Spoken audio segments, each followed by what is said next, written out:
What if the very thing you are doing right now, tuning into this deep dive, trying to learn, trying to grow, trying to, quote unquote, better yourself, is actually a trap? It is a really profoundly uncomfortable question to sit with, especially in our culture. I mean, we are entirely conditioned to view life as this upward climb, right? Like a constant accumulation of value. Right, because the dominant mythology of the modern world is all about expansion.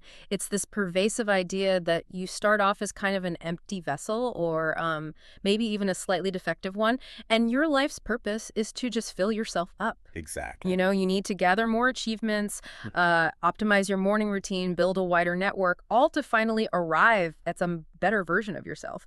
But today we are pulling from a really fascinating source text called The Golden Pathway, the architecture of inner return. And it proposes a radical alternative. It really does. It flips the whole thing upside down. Yeah, it replaces the model of expansion with the model of return. It asks this incredible question: what if you were never diminished to begin with?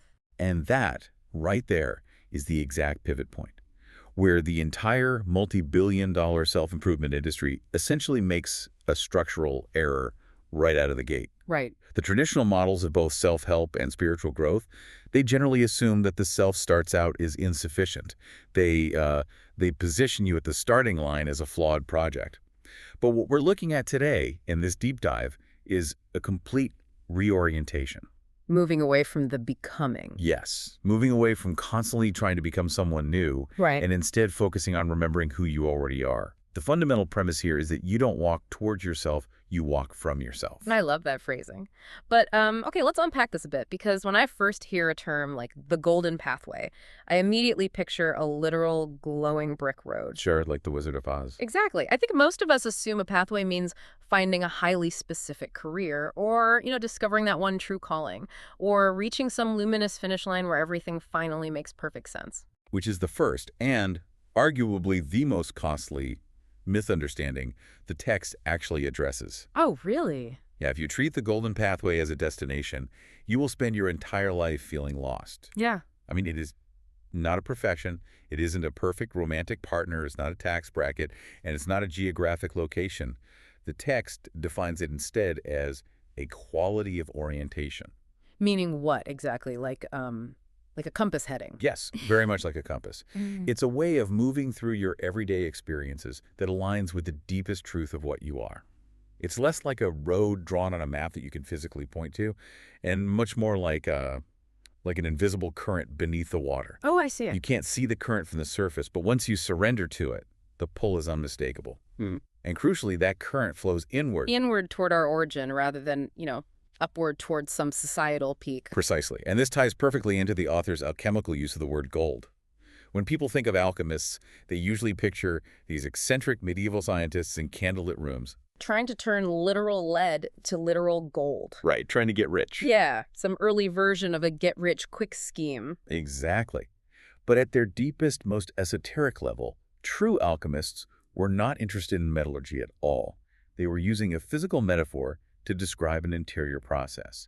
So gold represents the refinement of base material into its highest, incorruptible expression. So it's about the self. It is the psychological and spiritual work of becoming what one actually already is. Gold doesn't tarnish, right? Yeah. It holds its value precisely because it's grounded in something that cannot be oxidized or taken away by the elements. Okay, that makes a lot of sense. It's less like minting a brand new shiny coin from scratch and more like taking a soft cloth to a very old coin. That's a great way to put it. You aren't creating the gold, you're just rubbing away the years of dirt to reveal the incorruptible metal that was sitting there the whole time. And what I found so compelling in the sources is that this isn't just some modern New Age concept. The text references the mystics of Kashmir Shaivism who talked about Shiva nature. Yes, the primordial consciousness. Right, and they don't mean a god sitting up in the clouds. They mean the luminous, self-aware foundation of consciousness inside everyone. Yeah, and the text also parallels this with the Sufi concept of fitra. Right. And for anyone unfamiliar with the term, fitra basically translates to your original state of purity. It's a fancy way of saying your core identity isn't a fixer-upper, it's fully intact. Yes. These wildly diverse ancient traditions have all agreed for centuries that our origin is not a wound.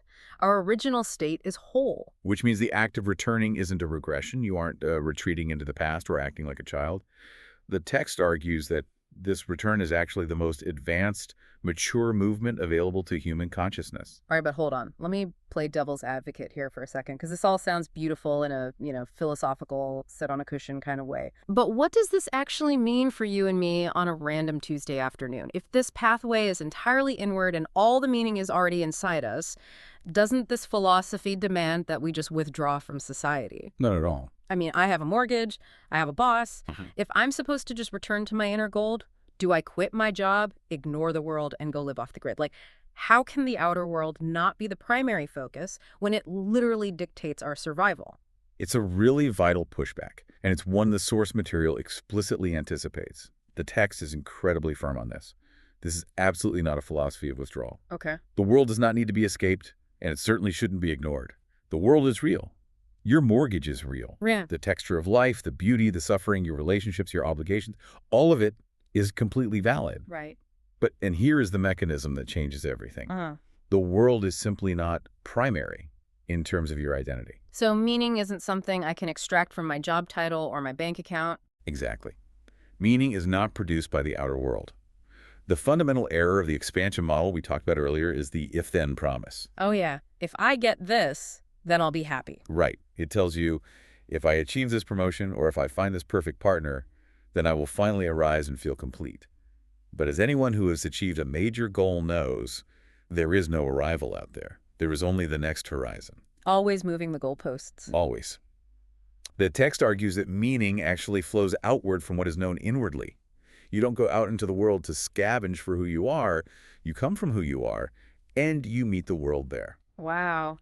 That reframing makes engaging with the world feel so much less desperate. You're no longer treating every career move or social interaction like it's a referendum on your inherent worth. Yes. And to help us operationalize this, the text introduces what it calls the inner architecture of the path. It consists of three interlocking components that they kind of feed into one another: truth, alignment, and expression. Let's break those down, starting with truth, because I feel like that word gets thrown around a lot. What does the text actually mean by it in this context? Here, truth is the baseline foundation. It is the honest apprehension of your soul-level reality, meaning it is not what your parents told you to be, it is not what the market values right now, and it is definitely not what gets you praise on social media. Right. It is what is genuinely true for your specific nervous system and spirit. So soul-level reality, which is just a fancy way of saying the stuff you deeply care about and know to be true when absolutely nobody else is watching or judging. Precisely. And once you locate that, the second component is alignment. Now, this is the heavy lifting. Alignment is the dynamic daily work of closing the gap between that quiet inner truth and your loud outer actions. And I really want to pause on alignment because the text has a description of misalignment that just hit me like a ton of bricks. It's very evocative. It says misalignment has this distinct feeling of a persistent low-grade dissatisfaction. It literally describes it as moving through life while wearing someone else's skin. Yeah. And who hasn't felt that? I remember going to these endless corporate networking events early in my career. I'd put on the uncomfortable suit, I'd fake laugh at a VP's terrible joke, and I'd pretend to be deeply, passionately interested in, I don't know, synergizing our paradigms. The corporate jargon. Yes. And you know what? It worked. I got the promotions. I did everything right by society's metrics. And yet I felt completely hollow. I achieved the form of a successful life, but not the soul of it. Wearing someone else's skin Yeah. is just the perfect visceral metaphor for what happens when we abandon our inner architecture, which naturally leads to the third component, expression. Okay, what's expression? Expression here isn't about your quantifiable output or like how many widgets you produce in a day. It is the outward flowering of your truth. It's the specific, irreplaceable quality of present that you bring to whatever you do, whether you're closing a business deal, painting a canvas, or just listening to a friend. So if this alignment, this truth, is our factory setting, why is the Wi-Fi signal so incredibly weak for most of us? That is the question, isn't it? Right. I mean, if it's natural, why is it so rare to find it? Or why do we find it for a fleeting moment on a weekend vacation only to lose it the second we check our email on Monday morning? That is the core struggle of the human condition. The text categorizes the obstructions that block our return into four main areas. The first is the noise of our collective imagination. Meaning culture. Exactly. These are the accumulated cultural metrics of success. The expectations from our families, the educational system, commerce, media, all constantly shouting at us about what a meaningful life is supposed to look like. Right, the curated 30 under 30 lists and the social media highlight reels that make you feel like you're perpetually behind schedule. Exactly. And that feeds directly into the second obstruction, Mm. impatience. The rhythms of this golden pathway are very slow, very seasonal, and the rewards are mostly invisible from the outside. People often abandon the path simply because they cannot tolerate the long, unglamorous in-between phases. Because we want the life hack. We do. We want the 30-day program to instant enlightenment, not a decade of quiet internal alignment. Right. Then the third obstruction is our misidentification with our learned performances. Yeah. We do the performance for so long that it begins to feel like reality. Yeah. But the text points out that none of these are the root cause. Oh. The primary obstruction, the real reason we lose the path, isn't laziness, and it isn't distraction. It is fear. And here's where it gets really interesting, because it's not just a general free-floating anxiety. The text highlights that it is the existential terror of being fully seen and then fully rejected in our genuine form. Yeah. Think about it mechanically. It's like a computer algorithm trained on bad data. When we are children, we naturally express our genuine selves. But if that expression is met with punishment, or a parent's withdrawal of affection, or just the ambient disapproval of a teacher, our nervous system doesn't just register that as, oh, they don't like that. No, it's much deeper. It registers it as a mortal threat. Disappointing the tribe historically meant exile, and exile meant death. That biological reality is crucial to understand. So what do? We write a defensive script. We build an adaptive self to optimize for not getting rejected. We figure out what the world wants, and we become it. And the tragedy is that years later, as adults, we are still running that outdated software. We look in the mirror and think we are the algorithm. We forget that the defensive code is something we wrote just to survive childhood. Which is why the text states so profoundly that the task of your adult life is not learning who you are. The task is unlearning who you were told to be. Yes.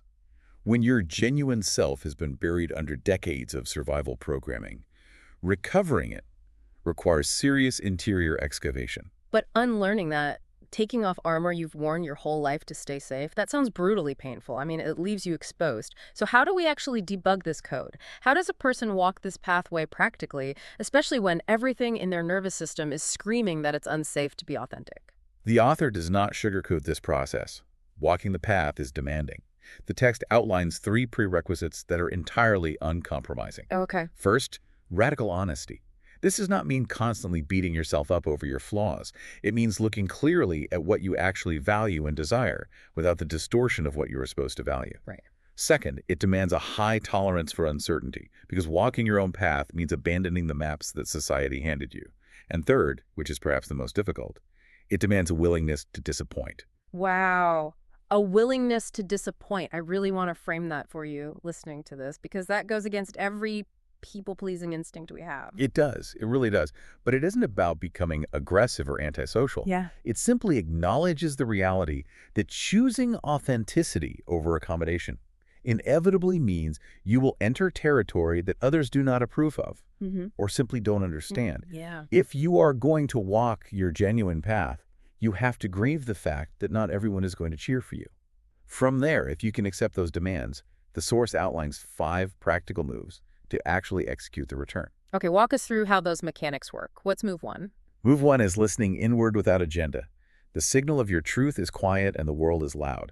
So this mechanically requires periods of silence, deep rest, contemplative practice, or time in nature to actually hear what is beneath the performing self. You literally have to create the acoustic space for the signal to be heard. And Right. once you hear it, Move 2, acting incrementally on what is heard. The pathway is revealed through movement, not just thinking about it. so low-stakes tests of truth, like finally saying no to that one committee you hate being on at work, or taking an hour to paint instead of answering emails. Just small, actual actions. Exactly.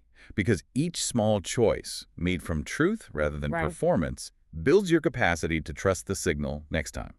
Which leads to move 3, examining your life commitments. Oh, boy. That sounds like a full-blown audit. It is an audit. Mm-hmm. You have to look honestly at your relationships, your job, your habits, and ask, which of these support who I genuinely am versus who I learned to perform being? And the scary part of that audit is that you might realize some major pillars of your life are built on the performance. Which is why Move 4 is so necessary. Developing a practice of return. You have to understand that you will lose the thread. Right. You will fall back into people-pleasing. You will get swept up in the noise. That isn't a failure. It is just the nature of living in a distracting world. The actual practice isn't being perfectly aligned all the time. The practice is noticing you've lost the path and returning to it without excessive drama or self-punishment. No dramatic self-flagellation when you mess up, just a quiet, oops, let's get back on track. Precisely. And finally, Move 5. Trusting what is already known.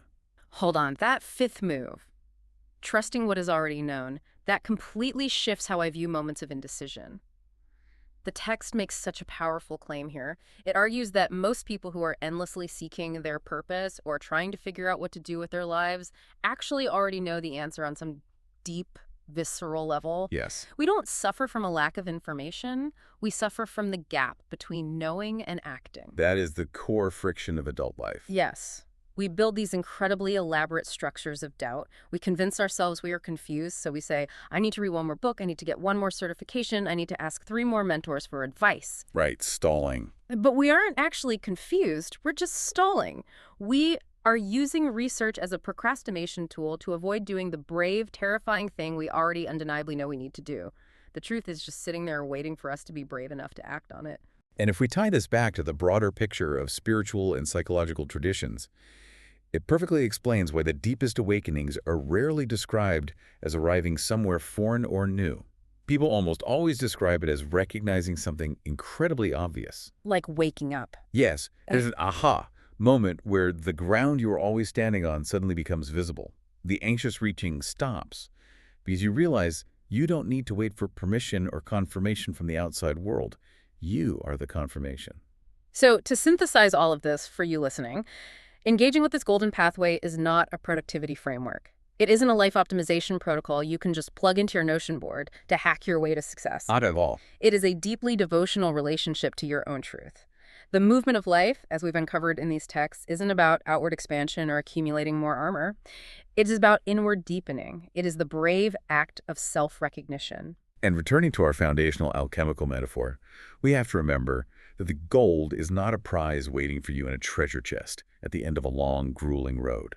The gold is the quality of the walking itself. The walking itself. It's the texture of presence and honesty you bring to this very conversation, this very commute, this very moment. You do not need to wait for some future, highly evolved, fully optimized version of yourself who has finally suffered enough, loved enough, or achieved enough to be worthy. As the text so beautifully states, you are the return, and the return is gold. Think about a major decision you're facing right now in your life. It could be a pivot in your career, a boundary you need to set in a relationship, or even just how you are going to spend your time this weekend. Be incredibly honest with yourself. Are you making that choice to build up your adaptive armor so the world will applaud you and accept you? Or what would happen if, just for today, you stopped trying to become someone impressive and simply made a choice based on remembering who you already are?